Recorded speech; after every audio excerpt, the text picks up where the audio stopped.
আমন্ত্রণ জানাচ্ছি আপডেট সংবাদে। শুরুতেই জানিয়ে দিব গুরুত্বপূর্ণ শিরোনাম, এরপরেই থাকবে বিস্তারিত। যুদ্ধবিরতির মেয়াদ বাড়াতে যে প্রস্তাব দিলেন ইসরায়েলি প্রধানমন্ত্রী বেনিয়ামিন নেতানিয়াহু।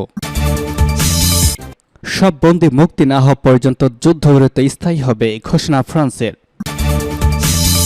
ছিনতাই হওয়া ইসরায়েলি জাহাজ উদ্ধার করল মার্কিন যুদ্ধজাহাজ।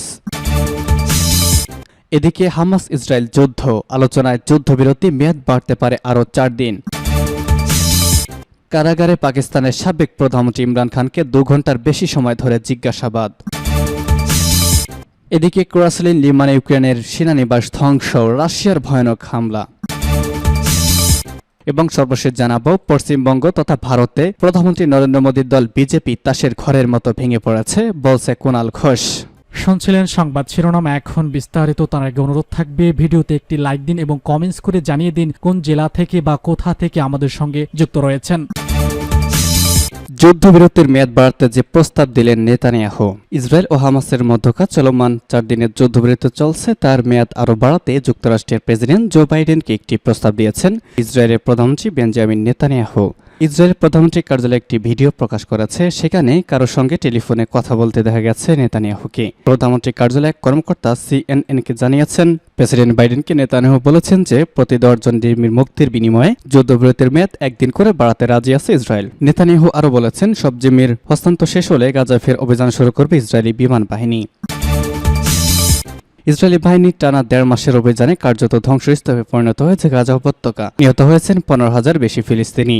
নিহত এই ফিলিস্তিনির মধ্যে নারী এবং শিশু সংখ্যা প্রায় 10,000-এর বেশি। অন্যদিকে হামাস যোদ্ধাদের হামলায় ইসরায়েলে নিহত হয়েছে 1400 ইসরায়েলি এবং অন্যান্য দেশের নাগরিক। ইসরায়েলি ভূখণ্ডে হামলা চালানোর দিন এলোপাতাড়ি গুলি ছড়ে শত শত সামরিক বেসামরিক মানুষকে হত্যার পাশাপাশি 250 জনকে জিম্মি হিসেবে গাজায় ধরে নিয়ে গেছিলেন হামাস যোদ্ধারা।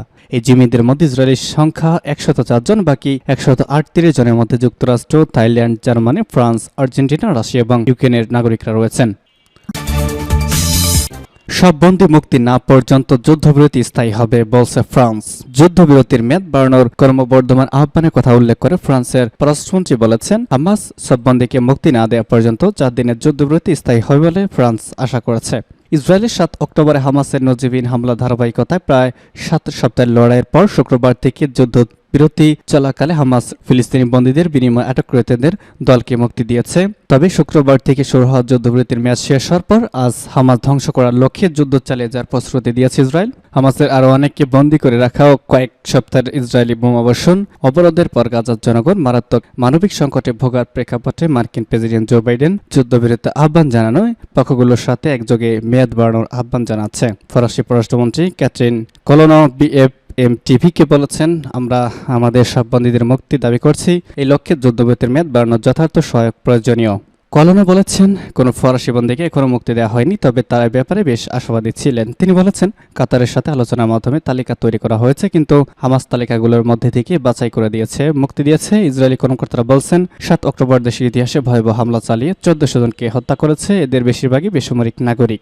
হামাসের ঘনিষ্ঠ একটি সূত্র জানিয়েছে, তাদের ইসলামী আন্দোলন বর্তমান যুদ্ধবিরতির প্রাথমিক মেয়াদ শেষ হওয়ার তারিখ ছাড়িয়ে 4 দিন পর্যন্ত বাড়াতে ইচ্ছুক। ছিনতাই হওয়া ইসরায়েলি জাহাজ উদ্ধার করল মার্কিন যুদ্ধজাহাজ। ইয়েমেনের হুতিদের হাতে আটক ইসরায়েলি মালিকানায় থাকা একটি জাহাজ উদ্ধার করেছে মার্কিন নৌবাহিনী। এডেন উপসাগরে গতকাল সশস্ত্র হুতি বিদ্রোহীদের দখলে নেওয়া একটি বাণিজ্যিক ট্যাঙ্কার থেকে জরুরি সাহায্যের ডাকে সাড়া দেয় ইউএস সেন্ট্রাল কমান্ড। মার্কিন ডেস্ট্রয়ার USS মেশর ও সহায়তার এই সময় জাহাজ ছিনতাইয়ের সঙ্গে জড়িত 5 জনকে আটক করে তারা। আল জাজিরা সহ একাধিক আন্তর্জাতিক সংবাদ মাধ্যমের থেকে জানা যায়, অজ্ঞাত কিছু বন্দুকধারী ইডেন উপসাগর থেকে সেন্ট্রাল পার্ক নামের তেলের ট্যাঙ্কারটি ছিনতাই করে নিয়ে যায়। এই জাহাজে করে তরল রাসায়নিক বহন করা হচ্ছিল। জাহাজটি পরিচালনা করে ইসরায়েলি মালিকানাধীন জোডিয়াক মেরিটাইম লিমিটেড। এটি লন্ডন ভিত্তিক একটি আন্তর্জাতিক নৌযান ব্যবস্থাপনা কোম্পানি। গত সপ্তাহে ছিনতাই হওয়া মালবাহী গ্যালাক্সি লিডার জাহাজটির মতে সেন্ট্রাল পার্ক নামের জাহাজটিও হুতি বিদ্রোহীরাই ছিনতাই করেছে বলে ধারণা করা হচ্ছিল, কারণ ইসরায়েলি মালিকানায় থাকা আরও জাহাজ ছিনতাই করা হবে বলে ঘোষণা দিয়েছিল সংগঠনটি। মার্কিন সামরিক বাহিনী জানিয়েছে, মার্কিন যুদ্ধজাহাজ এবং ওই ট্যাঙ্কারটি লক্ষ্য করে ইয়েমেনের হুতি নিয়ন্ত্রিত অংশ থেকে ব্যালিস্টিক ক্ষেপণাস্ত্র নিক্ষেপ করা হয়েছে, কিন্তু তা লক্ষ্যভ্রষ্ট হয়ে জাহাজ থেকে 10 নটিক্যাল মাইল দূরে এসে ফলে জাহাজ বা নাগরিকদের কোনো ক্ষতি হয়নি। ইউএস সেন্ট্রাল কমান্ড এক বিবৃতিতে বলেছে, তাদের প্রতিরোধের মুখে 5 জন সশস্ত্র ব্যক্তি জাহাজটি ছেড়ে দিয়ে তাদের ছোট নৌকায় পালানোর চেষ্টা করে।